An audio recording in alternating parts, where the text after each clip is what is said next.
Hey, what up? It's Persia back at it again, honey, and I want to welcome you back to the virtual Wild Women Cry Conference series. First things first, before I move any further, I gotta show off my shirt, okay? Because I got this shirt dropped off. Shout out to Wild Women Cry. The conference series has been so amazing. I have been honored to be able to host this series, and this conference series really has changed so many different women's lives. You know, gave us courage, gave us strength, give us our stripes, let us know it's gonna be okay and we're not alone. So to wear this shirt tonight is absolutely an honor. You can grab the t-shirt to represent for the Wild Women Cry Conference at their office Monday through Friday, 8:30 a.m. to 5 p.m. And also, when you get the t-shirt, you're going to get a little swag back too. Okay, so get swaggy running, Porsche. Yes.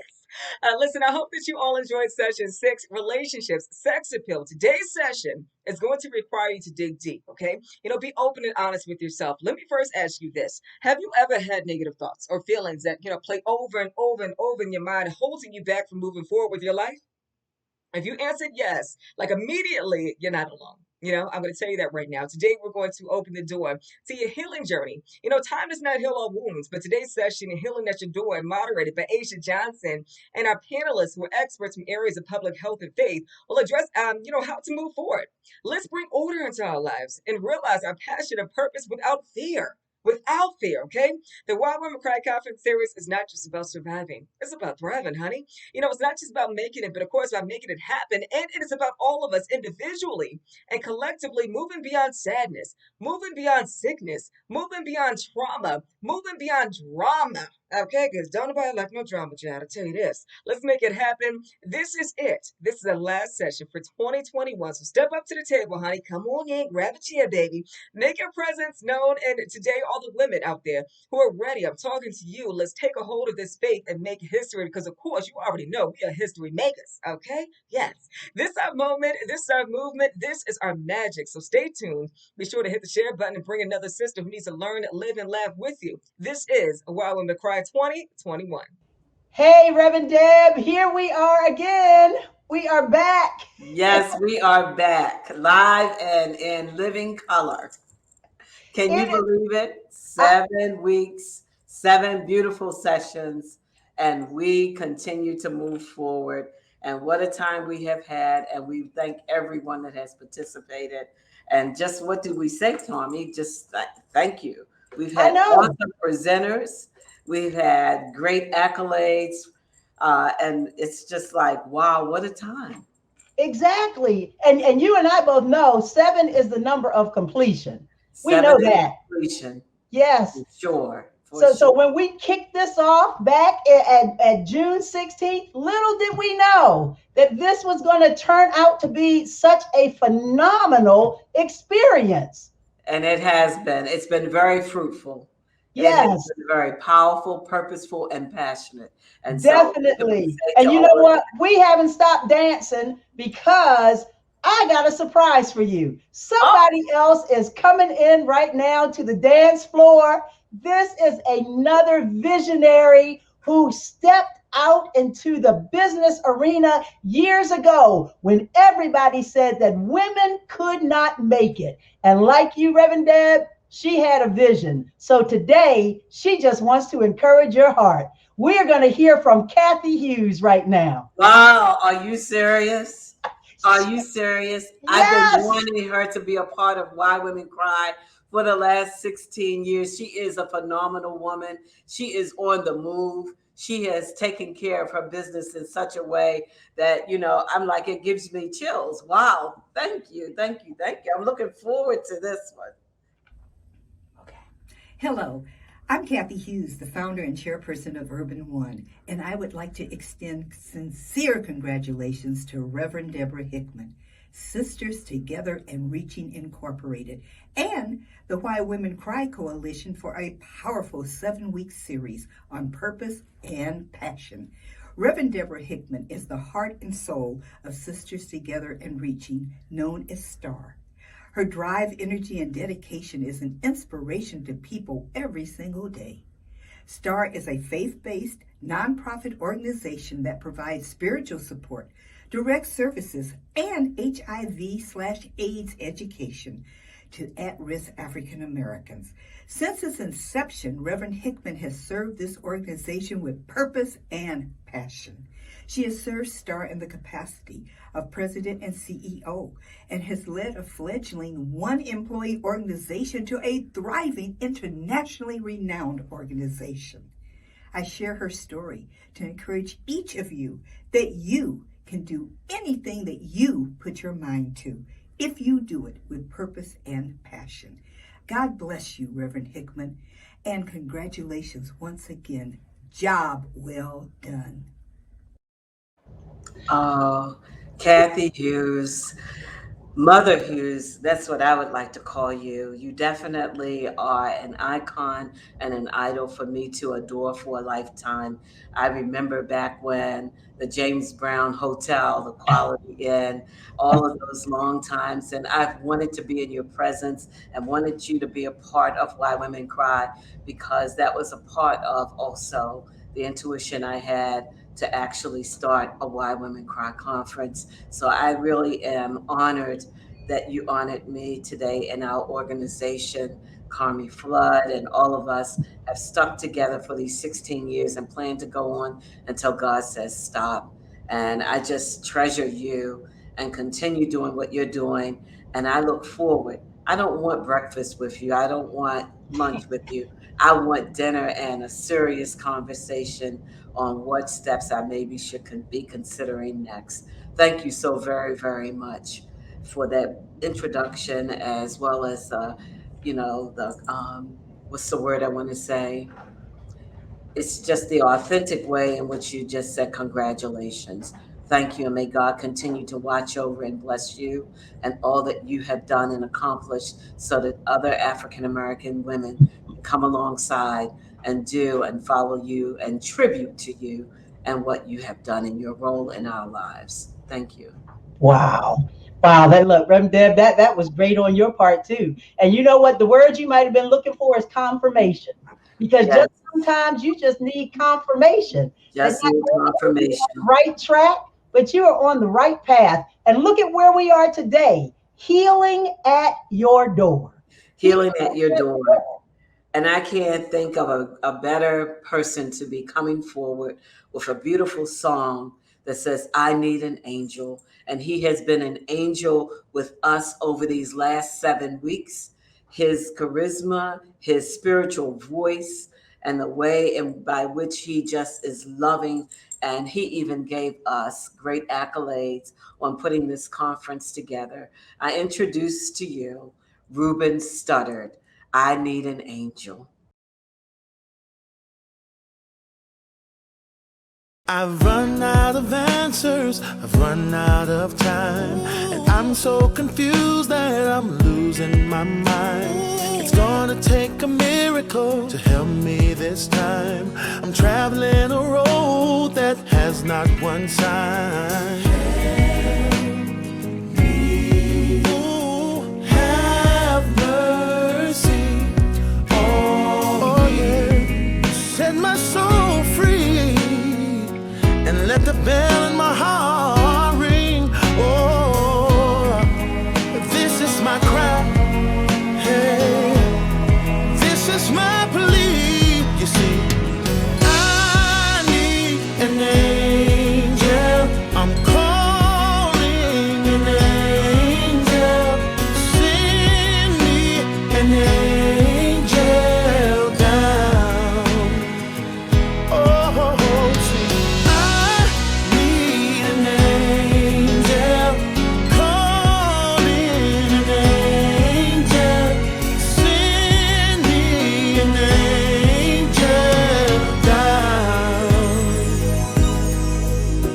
I'm carrying a load that's too heavy for me. Have nowhere to go, so I'm down on my knees. I'm trying to see the forest, but there's this one tree. Can't understand why I'm sinking so deep. Help me, help me. Won't you have mercy? Set my soul free. And let the bell in my heart ring. Oh, this is my cry. This is my plea. I need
don't you just love it when you hear music like that? I truly do. And all of us do need an angel. And the way he went through it and the scenery in the background just shows you that it is that you don't have to wait a year. You can just keep on understanding and knowing that every day, if you seek to get outside of yourself and to get into what it is that you've been purposed to do, no matter where you are in life, whether you're on board or you have fallen, that each of us has an angel, but we have to really want to see and need that angel. That was an awesome song. It really was. And you know what? This series has always been about relationship, building relationship, supporting relationship, maintaining, sustaining, opening up new relationships. And so today it is appropriate that we have somebody that you call your own daughter. Yes, I do. She has become wed to you and is part of the Star family. So today we have Asia Johnson coming back. As Yes, Asia May. Asia May, moderator. come on home, girl. Come on home. Yes, as our moderator for the day. And we are so glad that she is able to join us. See, without this virtual space, there's some things that could not have happened, but That's all things work together. all for things good. work together for the Yes. good. Yes. And we would be remiss before we go to Asia if we didn't say thank you to Brian and Marcellus and the whole Radio One team. Persia, beautiful Persia. I'm like, my God, I mean, intelligence, wit, wisdom, and she just is like in it. You could feel her passion. You could feel that she is right where she's supposed to be, and she dances through anything that she needs to get done. That woman is on the move. That's for sure. But I tell you, Carmi, I am grateful for this team that we have had an opportunity to be with. Yes. So, you know, today to close out with Asia in the house and with Dr. Hale and with Pastor Pam, we couldn't be in better company. So, Not at all. I'm ready for this dance to begin. hey, we can do the cha-cha. Thank you so much, Reverend Hickman. Thank you so much, Carmi. I love you both, and I'm so happy to be here. And I love that song. Love it. So I just want to introduce our two panelists for this morning. We have Dr. Daniel Hale. Dr. Hale is a special advisor to the president at Johns Hopkins Bayview Medical Center and the director of Healthy Community Partnership. He's also an assistant professor at the Johns Hopkins University School of Medicine with appointments in the Department of Psychiatry and Behavioral Sciences and the Division of Geriatric Medicine and Gerontology. Prior to assuming his position at Johns Hopkins Bayview in 2011, Dr. Hale was professor of clinical psychology at Stetson University, where he also served as director of the Community Health Initiative. So Dr. Hale, in his early work, in his early research, focused on depression, especially among older adults. In '92, he began working with Drs. Richard Bennett and Dr. John Burton of the Division of Geriatric Medicine and Gerontology at Johns Hopkins to develop community-based health programs built around partnerships between medical institutions and religious congregations. And this successful collaboration with Drs. Burton and Bennett led to the religious congregations. The collaboration of religious congregations. And so we just want to thank Dr. Hale for being here with us today. And I would also love to introduce my friend and one of the most gracious and generous people that I know, Reverend Pamela Yerby-Hammack.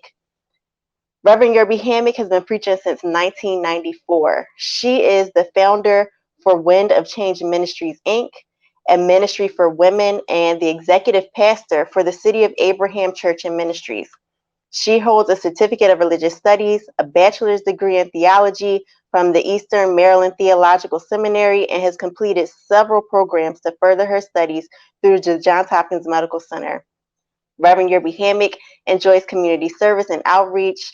From September 2018 to May 2019, she also served as a volunteer chaplain for Sisters Together and Reaching, assisting the women's support groups in planning and facilitating lessons, serving throughout Baltimore City communities with its mobile unit. Star has an amazing mobile unit. Make sure, when you see that Why Women Cry logo out there, trust me, you will see it on the street on the mobile unit.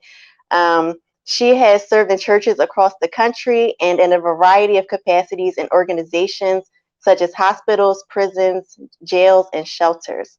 She is a pastor, preacher, teacher, administrator, and author. Go out and buy it now. Her book, Flying with One Wing, God's Grace in Our Times of Adversity, which was published in 2018. I want to thank you both for being here with us. I know that each of you will have a phenomenal story to tell to our viewers today, and I'm just grateful to be here with you both. So help me in welcoming Dr. Dan Hale and Pastor Pamela Yerby-Hammack.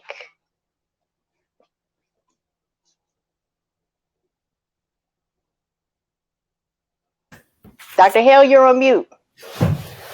It's great to be here. All right. Can you hear me now? There you go. Okay. Beautiful. All right. Well, thank you, Asia, for the technical advice as well as the introduction. And let me thank Reverend Hickman and CARMI. So, Dr. Hale, we will start with. Okay, I don't know what's going on. Okay, to all of you in the virtual world, we understand that we're having some technical difficulties today on StreamYard, but we want to go ahead with Dr. Dan Hale, and following Dr. Hale will be Dr. Pam Yerby, and we will do it in that order. And I'm quite sure Asia will jump back on in a moment. But in the meantime, CARMI, we're going to get a blessing today from these two. That's for sure. That's for sure. I am all ears. I'm ready. I am ready. Come on and speak to us, Dr. Dan. All right. Can you hear me? Yes. Okay. Thank you. And let me thank both of you for pulling this together. It's such a privilege. I look forward to these conferences, even the remote ones, and I know we can reach a lot of people that way. And thank you for all the work you do throughout the year, every day of the year. It's so important. I'm going to talk some today about mental health, particularly about depression, but more generally too. I don't think there's any question that this has been an extremely difficult and stressful 18 months. And we've not only had to deal with the pandemic, but with tremendous racial and political strife in our country. And we know that it has taken a toll on our mental health. Many of us have been wounded emotionally. And some of those emotional wounds have been deep and far-reaching. So it is a time that clearly calls for healing ourselves and helping others heal. So first, I want to give just some ideas about what we can do to try to do more than to cope and to continue to thrive through this. One of the first things I always emphasize is please stay connected. Especially this pandemic, we've had so many of our routines disrupted, so many of our relationships disrupted. I think of my sister in Atlanta who has serious mobility issues. And now her church has not been meeting in person, but she has reached out on the telephone, and it's been wonderful. My sister and I sort of went different directions 50 years ago. And now it turns out we're closer than ever because we have stayed and connected to each other through the phone. Another thing we need to deal with is this being bombarded with this negative, even toxic news. Now, I'm not saying we shouldn't stay informed about the issues in our communities and in our country, but it's not a good idea to be listening to it every day, every minute, or every hour. Sometimes you just hear the same destructive, negative news. So you need to make sure that you limit your intake of that sort of news. And you also need to make sure that you put an emphasis and make sure you're recognizing and experiencing gratitude. Some people, and myself included, actually like to keep a gratitude journal. So what was it that today or this week that really brought me up, that lifted me up, that gave me hope again?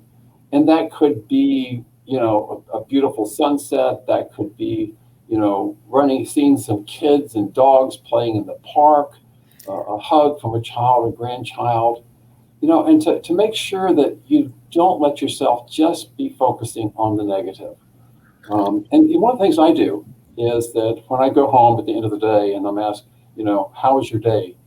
I try to always start with something positive. Even if there have been 4 or 5 negative things that day, I find it always helps to say, well, this happened that was really good. So these are things that I try to follow myself, and I certainly encourage others to do. But sometimes the stress does get overwhelming. And I'm speaking here not only as a psychologist who's worked in the field for years, but as someone who went through a very stressful period, a period of losses and tremendous worries. And at first, I was just sort of felt like I was doing a good job coping. But then I realized I had slipped into something much deeper, much darker. I had become depressed, what we call clinically depressed, or a major depression. And I think it's important to distinguish this from, I think many of us every day or every week have some disappointments and discouraging experiences. And we might use the term depressed, and you might feel down. But what we need to recognize is that some of us, as you just heard, myself included, have sometimes gone into a much deeper, more serious place. And that's what we call, again, the clinical or major depression. So how does it appear sometimes? So, the first 3 or 4 symptoms might not really be a sign of depression. They might just be stress. But then I'll add some others. So what I mean is, if you're going through a period of stress, you may find it difficulty sleeping, because you try to go to sleep and you try to shut off those thoughts, but they're still there. How are you going to pay this bill? How are you going to do this? And so you find yourself worrying more and more and more, and you're no longer able to fall asleep like you used to do. Or you wake up early, because if that thought pops into your head and you can't get back to sleep. So that's one of the things that, can be, a consequence of stress. Another is that, stress often changes our appetite. For some people, it means, you want more food. That sort of provides you some comfort. And so you eat more than you typically do. And for others, sometimes you eat less. You just sort of don't have the time or the interest to eating. So that could be a sign of stress and maybe of depression. Certainly, when you're under a great deal of stress, you feel exhausted most of the time. Things become more difficult to do. Everyday activities that you could do without any effort now seem sort of overwhelming. And it can affect your concentration, including your memory. It may be hard to stay focused. So those are symptoms of stress, but maybe also are pointing toward depression. So what are the other symptoms that would really say, I think this is more than just stress. I think it's depression. One is the inability to enjoy anything at all. And this certainly happened to me. I had been a person who enjoyed almost every day of my life. I had things to look forward to all the time. But then when I went into this depression, nothing sounded appealing. I mean, even my children who I adored, spending time with them wasn't gratifying anymore. Going to church wasn't meaningful to me. Talking with friends, I didn't want to do that. So this had sort of stripped me of the ability to enjoy things. Another symptom of depression is a pessimism, a sense of hopelessness. I mean, often during periods of stress, we can be sort of miserable and unhappy, but we know that the period's going to end. The year is going to come to an end. The school year is going to come in. The semester, and we're going to be able to start over again. But when you're depressed, often you cannot see any light at the end of the tunnel. You cannot imagine it ever getting better. And so that's a very worrisome symptom. A third is what we call the sort of negative self-attitude. And what I mean here is not just that, I wish I looked better, I wish I was a little smarter, so forth, but actually feeling, disgusted with yourself, feeling like you're unworthy of any sort of love or respect, that you may feel like a fraud, that you've been fooling people. They think you're, say, you're good, but you realize you faked them out. And then the last thing that I would really be concerned about is if you start saying yourself or listening to someone else, conversations around death. It doesn't just have to be, suicide. It could be just sort of worries about death. So if you see those sorts of symptoms, I start thinking this could be depression. And why is that such a concern? We know that depression kills. Depression literally kills, and it can do it several ways. One is suicide. In 2020, almost 45,000 people in this country lost their lives to suicide, and depression is the major risk factor. It can kill because it often leads to substance abuse. And it can kill by aggravating other conditions like diabetes and heart disease. So what I want to encourage people today is to, one, be looking for those signs in yourself and in others, and to recognize that as terrible as that news is, there's good news. We have treatments for depression. We know how to care for people who are depressed. And that can mean medication sometimes as a part of my recovery. That can mean psychotherapy or counseling. Again, that was part of my recovery. That could mean some group activities. But often people don't get that treatment because of a couple problems. A big one is stigma.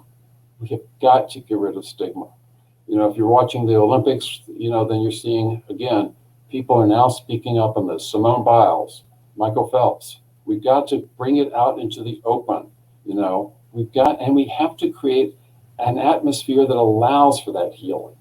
So that is my wish. And I want to sort of wind down here because you're going to hear from one of my dear friends and colleagues, Reverend Pamela Yerby-Hammack, and I'm sure she has more that she can say about this terrible condition and also some advice about what we can do about it. So I'll pause for now. Thank you.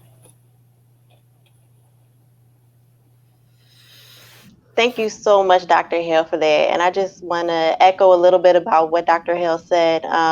Just to reiterate, a gratitude journal is so, so important. Checking in with your friends and family is really important. Knowing your symptoms and triggers, understanding what's sadness and what is depression. Knowing when you start to have thoughts of death and thoughts of not wanting to be here anymore, worthlessness, hopelessness. It's all important to really understanding what's happening with your mental and emotional health. And one of the biggest things that Dr. Hale said was to get rid of the stigma. It's okay to not be okay, to realize that you may need a little bit of extra help, or even you just may need somebody to talk to, somebody outside of your friends and family that can really know and understand what you're going through. So I really want to thank you, Dr. Hale, for everything that you just communicated to us. And I really hope that our listeners are hearing you and realizing that it is okay, that depression happens, and it's in our stories. It's in what we go through and what happens. It's a part of life sometimes, and it's okay because it doesn't have to be the end of life. And so now I just want to thank you, Dr. Hale, and I want to introduce again Pastor Pamela Yerby-Hammack. She is extraordinary, and she also has a very informative story of her own. And so I just want to thank you again so much for being here, and we are so excited to hear all that you have for us. Well, good morning, Asia, and good morning to everyone. I first want to say thank you so much, Reverend Hickman, Reverend CARMI. Thank you all so much for inviting me to be part of this great, great conference, the Why Women Cry Conference. It's just phenomenal conference, and there's always so much information. There's fun, there's music, and there times for us to get together. Dr. Hale talked about getting together. We were made for community. And one thing that this COVID pandemic has done, it has made many of us feel isolated and lonely as we've done the things that we want to do to keep us healthy, to help us to get through this pandemic. One of the main things we've had to do is to separate ourselves from each other in order to keep each other from getting the virus. And so isolation and loneliness are big, big factors, especially during this season. But I have my own story of dealing with mental health. As you heard, I'm a pastor. I've been preaching since 1994. And even from a very young child, faith and the church and the Bible, prayer, that was my life. That's what I did. It was ingrained in me as a little child to believe in God and to practice those things that we find in the Bible and to pray. That was very much a part of my life. And that's how I lived my life. I lived my life as a life of faith.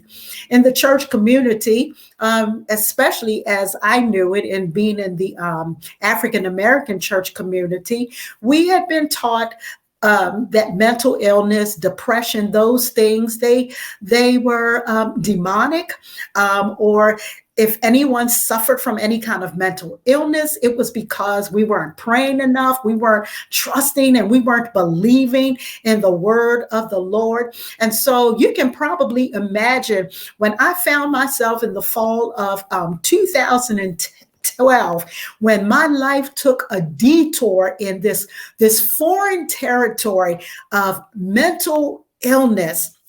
You can almost imagine how my life was just upended. The things that I believed about mental illness were being challenged. The God that I loved and had served for so long, that was being challenged. My faith was being challenged. I had entered what I said was my own real life episode of the Twilight Zone. It was confusing. It was a dark place for me. So much of my life had changed. I mean, literally changed. And I'm amazed when I listen to Dr. Hale, who is also a dear friend and colleague. I respect him highly. As I listen to his story and I think about my story, it's amazing to me how people who have stories of depression, how our stories intertwine. They really do intertwine. So much about our stories is alike, but then there's so much about our stories that are different. I think one thing that is important for us to remember is that you are not alone. I know it may feel like you're alone. When I spiraled out in the fall of 2012, one of the first things I started feeling was this isolation. I felt like I was on an island all by myself. I was in a dark place. My life changed drastically. And it was changed in so many ways that I wasn't the only one that noticed the change, but my daughter had noticed that there was something different about me. When I get up in the morning, I'm usually up and at 'em and I'm busy, I'm talking, I'm doing all kinds of things. But when I hit this crisis point in my life on that particular fall morning, when my daughter came to visit me, things were different. I was laying in bed, didn't want to get out of bed. I was overcome by this fear and this panic. I felt that if I got up, I would just fall, that I could not make it put one step in front of the other. I usually have my curtains open because I love the sunshine, but my curtains were drawn tight. I was living in darkness, not just emotionally and mentally, but now even my physical environment is reflecting what is happening to me. My environment became very cluttered, just like the cluttered in my mind. My thoughts were so cluttered. Every day I was struggling with these thoughts, these untrustworthy thoughts that were not true, but they were my thoughts. And every day it was me trying to make sense of what I knew. Thoughts like your family doesn't love you. Thoughts like, you can't do this. Thoughts like, you're never going to get out of this. I had to make sense of those thoughts. I could not let those thoughts be the end all of my life, but I didn't know what to do. And so for about a month, I struggled in this place of darkness, not knowing what to do, not knowing where to go. I was working. I had to stop working. I couldn't work because my mind was so confused. As Dr. Hale said, I couldn't think clearly to continue working, so I had to stop working. I was in seminary at the time working on my master's. I could not do that because, again, I couldn't concentrate. And not just concentrate, I couldn't physically get up to go to school or to go to work. To leave the house was a fearful place. I could not go to the stores. Panic attacks kept me paralyzed. Something as simple as going to the Rite Aid, things that I was used to doing, I no longer could do because they were just fearful places. I couldn't even take care of my own personal hygiene on my own. To get into the shower was a fearful place. It was as if the water from the shower had teeth. I could not take showers. And the only way I could take a bath was to have my daughter or my husband sit and watch me. And then I had to do it very quickly because that was a fearful place. Oh, I'm telling you, depression, panic, anxiety, any kind of mental illness that I would not wish that on my worst enemy. But not only that, I had problems with sleeping. I could not sleep. It would take me a while to get to sleep. And then when I went to sleep, I couldn't stay asleep. Almost every night, I would wake up at about the same time and never go to sleep. Then I would have to battle these thoughts over and over and over again. I became very codependent upon my daughter. I'm an independent woman. I lived my life that way for a long time. I enjoy my independence, but I had become very independent upon my daughter. And that's not to say that others in my family didn't love me or want to help me when they saw that I was in distress. No, could not trust them. My mind would not allow me to trust the people that I trust and love so very dearly. I clung to her. I needed her with me every second of the day. I needed her to help me. I lost my appetite. I love food. I love to eat, but I could not eat. And that brought about another troubling thought that perhaps I was struggling with an eating disorder. So back and forth, I had to deal with these thoughts. I also, at that time, I was married at that time. I left my husband because my mind told me that my husband was the cause of what I was going through. So I left him, left my home, and I stayed with my daughter for a while. I stayed with my parents for a while, and I stayed with a sister for a while. To come back into my home was a troubling place. I could not stay in my own home because of the fear. Oh, it was an awful place, but I am grateful to God. I can tell you that God is with you. He said he will never leave us and he will never forsake us. The Lord always watches out for us. And God had a place of healing for me. After about a month of dealing with all of this, not knowing where to go, what to do, I found myself walking into the crisis center of a mental health facility here in Baltimore, Maryland. And it was there that I was entered into their adult day program. And for 2 weeks, I had to face this illness, face myself, face my faith, and trust that God would use this to get me to a place of wholeness. And I'm telling you, it was the best thing that could have happened to me because of the therapists and the support groups and the medications and the psychiatrists and the nurses. I was able to get back up on my feet. And now putting those practices into life, those gratitude, being thankful, being grateful, going back to my faith practices, praying and reading God's word, all of those things have helped me. And in 2018, God blessed me to write my book, Flying with One Wing, God's Grace in Our Times of Adversity, where I tell parts of my story, and God is using my story to help someone else. I just want you to know that you're not by yourself. You've got this. You can do it with God's help and those angels and skin faces. You can live life to the fullest. Absolutely. Thank you so, so much, Pastor Pam. We all really appreciate hearing your story and understanding how God can take such a dark and sometimes even a miserable place and bring you back to light. And I just want to reiterate some of the things that you said, especially about the church itself getting rid of stigma. One, it is definitely okay to have both Jesus and therapy. There is nothing wrong with that. There is nothing wrong with getting help. It does not negate your faith. It does not negate who God is. God has blessed professionals to be able to do their jobs and to do it well. And so we have the opportunity to take care of that. And I also really want to reiterate what you said when you just let people know that they are not alone. You are not alone. There are so many people going through so many of the same struggles, and it is okay. It is okay to get help. It is okay to acknowledge that you need help.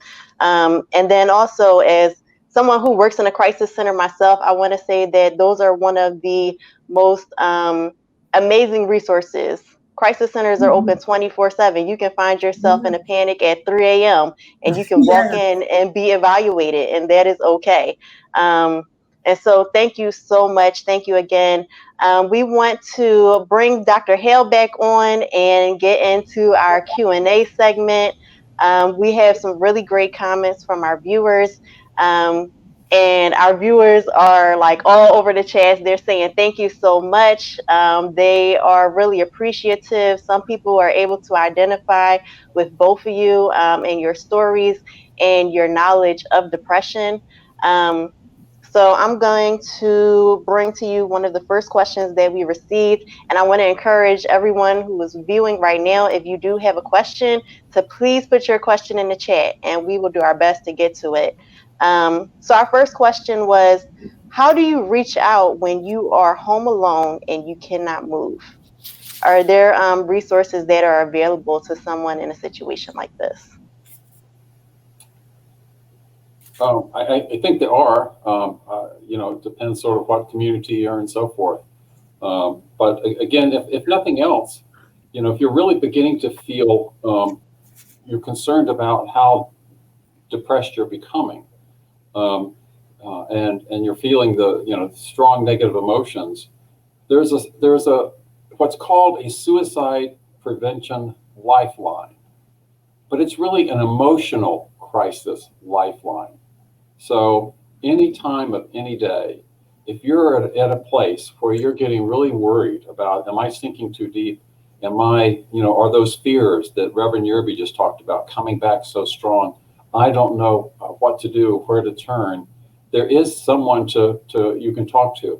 And although that's like an 800 number, it actually routes it back to the community you're calling from. So at least in those most desperate times, that's always available.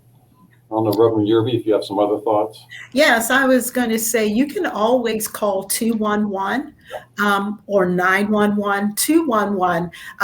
They will do that as well. They will help route you to someone that can help you. I would also say that this question also brings up something that I often tell people is that we need to pay attention to each other.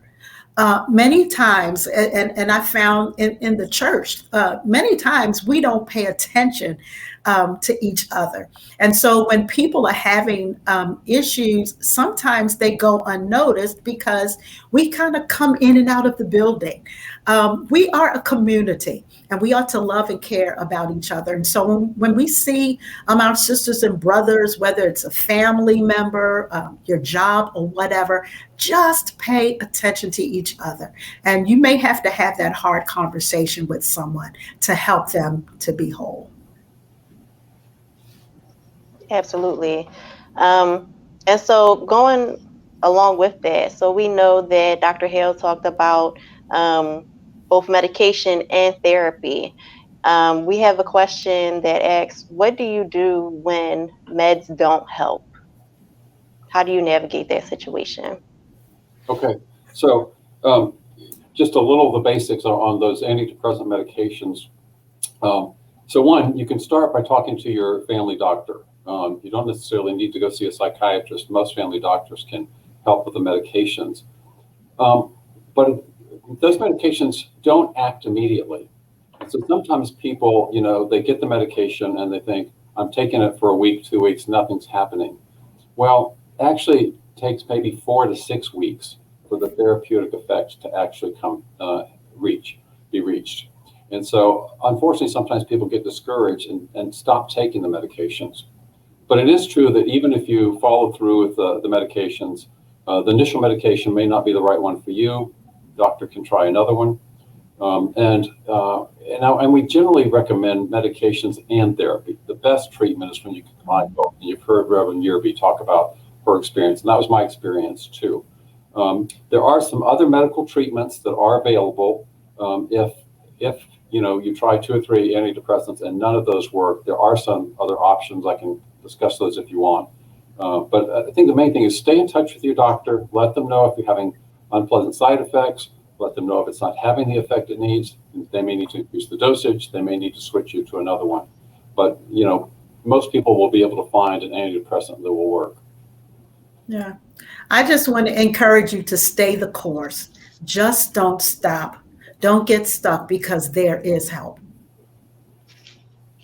Absolutely. And I also want to say the same thing about therapy. When you feel as though your therapist is not the right therapist for you, Absolutely. that is not the end of your story. Continue to look for the right person, because sometimes, you might have a therapist and you don't necessarily feel that therapeutic connection. However, there's someone out there.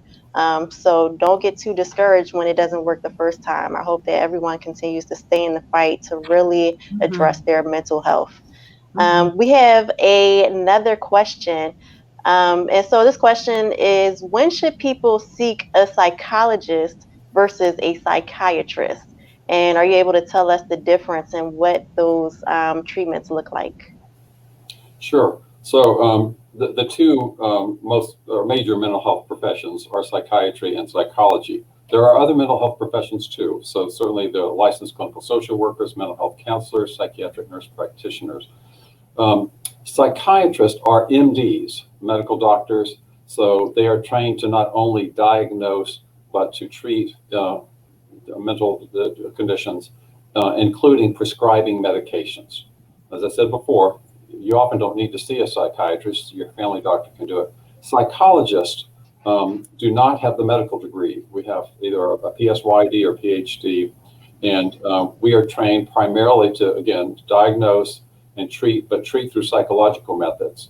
And let me just say something about psychotherapy for depression is not this sort of movie version where you're going to go lie on a couch and talk about your childhood for months and months and months. The psychotherapies for depression are very much present oriented. Where are you right now, and how can we get you out of that place? So and then Asia made such a good point. The first therapist may not be the right one for you, because the therapeutic alliance, the relationship is really key. So you need to find that therapist that clearly understands you, respects you, your values, your commitments, your interests, and you can feel comfortable sharing anything with them, because it's all going to be confidential. Absolutely. And I want to encourage anyone, if you have any questions, please put them in the chat. Another thing that was mentioned was how important it is to pray for pastors and leaders, knowing that there are people in ministry who are having struggles. And sometimes, there is this overwhelming belief that, God can work it out for me. And if I don't believe God to do that, then my faith is not where it should be, and things like that. But there are people who are in the church and who are in ministry who are going through serious mental health issues.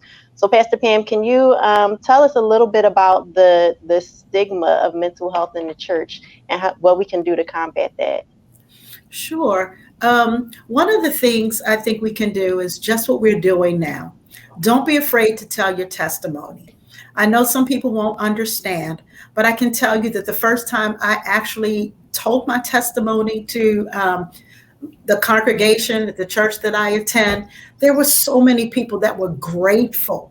And because I was able to open up, then they were able to open up as well. And I appreciate whoever recognized the fact that pastors are people too. And I know sometimes we look like we have it all together, but we don't have it all together. We must remember that we are all human beings. And as human beings, that we are prone to all things. We are not supernatural beings. We serve a supernatural God, but we are not supernatural, and we don't have all power. So we need help. Another way I think that the church can look at it is, even as we believe in God and we trust in his sovereignty, we also must trust in the fact that that those who work, the doctors and the nurses, the psychologists, the therapists, all of those people have received, that he has worked in their lives to help get them where they are. He's provided the resources so that they can go to school, the desire to do what they do. When I start looking at that, I can still see God in the mix. I don't see him outside. I see him working together to make these things work. And again, also as we practice compassion and caring for one another, and understand that anything can happen to anybody at any time. Absolutely. And I have two more questions for you all. The first question is, how has COVID further impacted people's mental health? Well, I think we all realize it has, but there's actually data to support that. So the Centers for Disease Control and Prevention has been conducting surveys throughout this period. And if you compare the survey responses of adults in the United States with pre-pandemic levels, levels of depression and anxiety are 3 to 4 times as high. So it has really impacted us. And for, and we all understand why, I think. I mean, we've lost our routines. We've lost so many of our social connections. There's so much uncertainty. Are we out of the pandemic, or are we going back into it? It's just a lot weighing on us, which again brings up, we've got to make sure we don't let that consume us.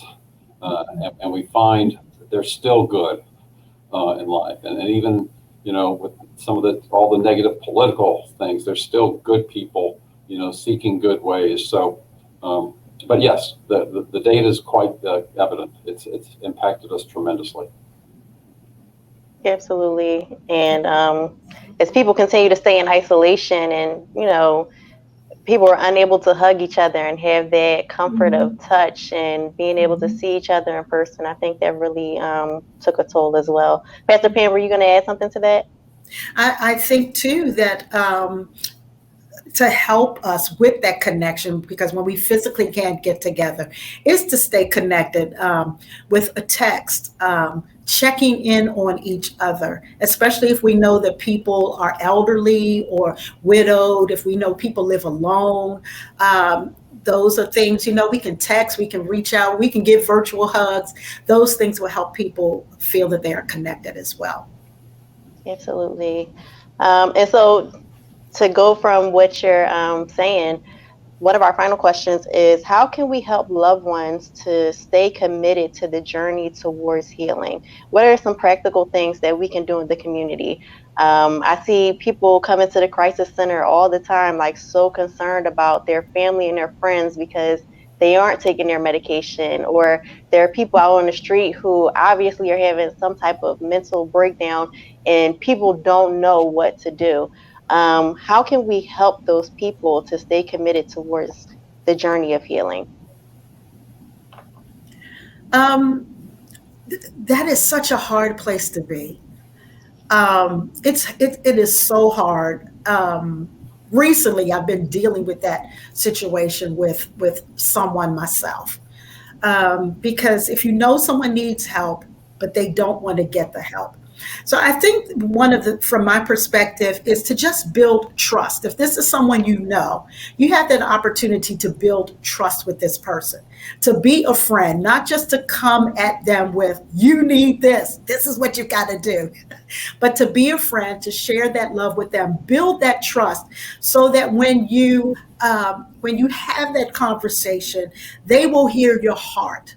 They will hear that you care about them as a person, and it will help take away, because it's just a hard place to be, and it's a hard conversation, to have. So, and then there are other, I'm appreciative of places like STAR and other organizations, Dr. Hale, and the work that they do with those that reach out to the community. They have these resources. And so I urge you, don't forget, don't stop, be encouraged. Your work is helping someone. You don't always see it. And maybe the first time you reach out, it looks like it hasn't helped, but someone is being helped. Someone is getting the message. So, and then for other people who have opportunity to make donations, to give financially to some organizations that are reaching out to others, you do that. That way you can help them to do what they do. When you can't reach others, they can reach them, but you're helping by making donations or volunteering. There are ways that we can get it done. So I agree with everything Reverend Yerby said. I would add one other thing, just to recognize, you really identified an important issue here, Asia, which is that to care for someone who is going through a depression is so stressful for that person, so frustrating, and can even be very hurtful, because the depressed person may say things about family and so forth. And here you are being the best person you can to support them and love them. And they're sort of saying, nothing in life is worthwhile, nothing is good in my life. And that's hard to hear. So the point is recognizing how difficult it can be to have a loved one going through depression. Please reach out yourself. Find somebody, whether it's NAMI, the National Alliance of Mental Illness and support groups, whether it's your pastor, a dear friend, or even if you need your own counselor, because it is tough. Because it's not something, people don't snap out of that depression in 2 weeks or 3 weeks. And they need to stay the course, and you need to stay the course. I really like that term. You just have to find a way to stay the course. Absolutely. And Dr. Hale, as you've done caring for the caregiver, those who are caring for people with mental health issues can sometimes have their own mental health issues, and it can impact their mental health to watch their loved ones they can wither away in that depression. And it is a really hard thing to watch, and it's really overwhelming to try and care for someone else and not necessarily have the care that you need for yourself. And so I thank you both so much for your work and for your compassion for people. And I also want to let people know that there are, like Pastor Pam said, there are hotlines. Like Dr. Hale said, there are people out there that can get you help. There's the Office of Mental Health. If someone is in a crisis situation, you can utilize the Office of Mental Health, and they can step in and tell you what the next step should be. But just to make sure that you know that there really is help out there, and that, like Pastor Pam said, you are not alone. So I want to, again, thank you so much, Pastor Pam. Thank you so much, Dr. Hale. I want to turn it over to Reverend CARMI Washington Flood to bring on our guest artist, and let's keep it moving from there. Thank you, Asia. Thank you, Dr. Dan Hale and Pastor Pam. That was an incredible conversation and presentation, and then conversation as you all gently walked us through. Certainly things resonated with me. Dr. Dan, I'm gonna use that. Be connected, not consumed. If we were in another environment, I would say that'll certainly preach. Be connected, not consumed. And then when Pastor Pam talked about having a testimony of therapy, that does bring us to this wonderful artist today, Anthony Brown and group therapy. Anthony Brown, as we know, has spent many years honing his skills in stages across the industry as songwriter, arranger, background vocalist, and he stepped onto the main stage out of 2012. Now, a lot of people don't know Anthony Brown is a good old Baltimore boy. So there are a lot of good things that come out of Baltimore, good expressions of care and compassion. And he writes songs that actually speak to the needs of people's souls. He has a special message for Reverend Deborah Hickman today and the Sisters Together in Reaching organization. And then we are going to hear one of his major presentations called Trust in You. So right now, Anthony Brown. Hey everyone, I'm Anthony Brown, and it's my honor and my privilege to congratulate Reverend Deborah Hickman on STAR's 30 years and 16 years of Why Women Cry. As I read about this event, I realized its impact, how important it is in our community, because it raises awareness about HIV and AIDS in our community, specifically for women and for girls. The more I read about it, the more I understood that this is a life-saving endeavor. Education and knowledge is power. And so I want to celebrate you, Reverend Deborah Hickman. Thank you for the work that you're doing. Normally, Why Women Cry would be in person, but this year, because of the pandemic, we couldn't do it in person. It was going to be my honor to come and worship and celebrate with you. But my sincere prayer is that when we return back in person, I'll be invited again to come worship with you. Until then, I offer this moment of ministry to you, and I pray it blesses you. In fact, I pray it provides for you blessings on blessings. Until we meet again. God bless you.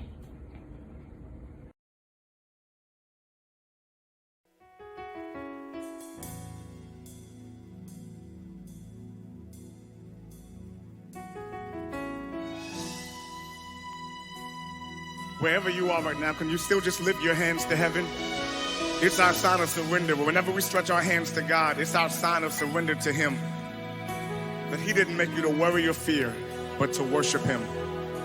Worship Him wherever you are. You did not create me to worry. You did not create me to fear. But you created me to worship daily. So I'ma leave it all right here. Help me say yes. You did not create me to worry. Help me say yes. You did not create me to fear. But you created me. You created me to worship daily. So I'ma leave it. So I'ma leave it all right here. That's it. You did not create. You did not create me to worry. You did not create me to fear. Yeah, but you created me. You created me to worship. That's it. Daily. So I'ma leave it. So I'ma leave it all right here. Here's your part.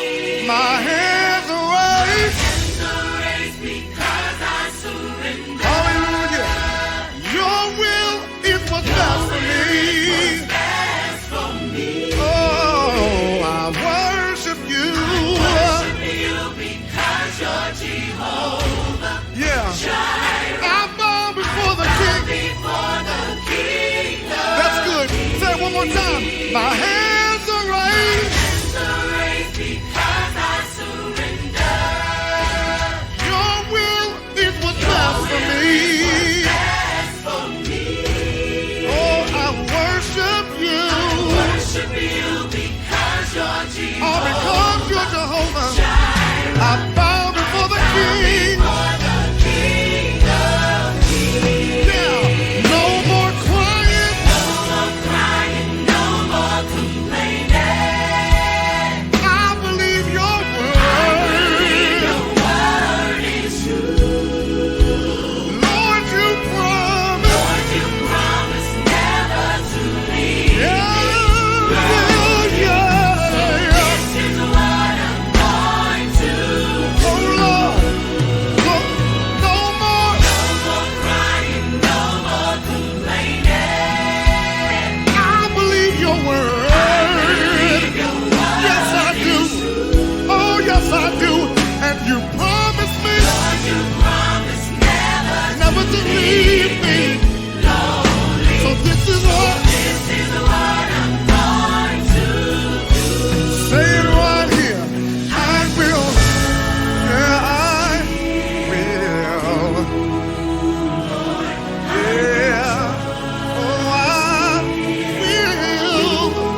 created me.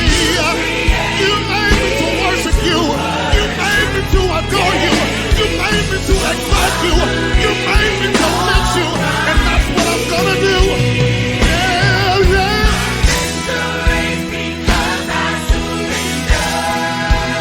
Your will is what's best for me.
We are ready. Good morning, everybody. Good morning. Good morning. I'm Kayla. I'm Demetrius. And I'm Tracy. I missed y'all. I did. He didn't abandon me. I was on vacation. All right, let's get this started. So thank you for our sponsors. Thank you again for our panelists, our moderators. Thank you for Dr. Dan Hale, Pastor Pamela, and for Asia Johnson. Yes, Asia May. I got a lot out of today. I think this was a great way to end our series of Why Women Cry this year. A lot of us deal with depression, especially after COVID. So I greatly appreciate that. And I appreciate how that put a light about depression in the church. Yes. Yeah. And I was very impressed with Asia quote that we can always have Jesus and therapy. Yes. You know, people in the church think that we can't have therapy, we can just do Jesus. I was impressed with that. Yes. Jesus and therapy. Let's work towards that. Your pastor can't solve all of your problems. They can't, they just can't. Yeah. So you gotta outsource, outreach. And that was a great song by Anthony Brown. That was the perfect song to end this section. Yeah. Yes, and I love that Dr. Dan Hale, he gave me a intake and a takeaway for today. And it was to create a gratitude journal. Sometimes I lose sight of everything that I'm grateful for, or the things that makes me happy, or the things that make me move. So I need to start writing it down. Yes, and he also made a great statement. Check in with our family and friends. I think that should be a daily, put it on your schedule. Definitely. To do it daily. Check in with a couple friends or family members. Even your prayer partner. Yeah. Check in with your prayer partner. And I definitely should check in with my grandparents more than I should, because I will admit that I just been in my head and lost and whatnot and trying to find myself. But we actually need to get back to speaking with our grandparents and sitting outside and on the porch. It's hot outside, so grab your grandparents, sit outside with them. A glass of lemonade. Yes, a glass of lemonade. So, Sweet tea, half and half. yes, so we have a name. The last thing that we want to pull. Yes, but while she's doing that, I want to say thank you to everyone for staying the course with us. Thank you for logging on and being faithful. Be listening out for more. More is to come. Thank you all so much for joining Sisters Together and Reaching. We greatly appreciate you. You have a name for us? Yes, the name for today. Yes, is Sandra Smith. Sandra Smith, come on down. So, Sandra Smith, you can call the office. So please call the office. We did call your name. Please call the office. And what this is our Why Women Cry Back, you guys, really quickly. So give us a call, 410-276-8969, 410-276-8969. Give us a call ahead of time or email us. Call us, give it your name and your t-shirt size so we can have it pulled for you already so you can come and pick up your shirt here from Sisters Together. With a beautiful orange bag. This is the t-shirt again. I'm not going to stand up all the way. There we go, a little circle. So here we go. Thank you all again. All right. We love you. Bye. Thanks for tuning in.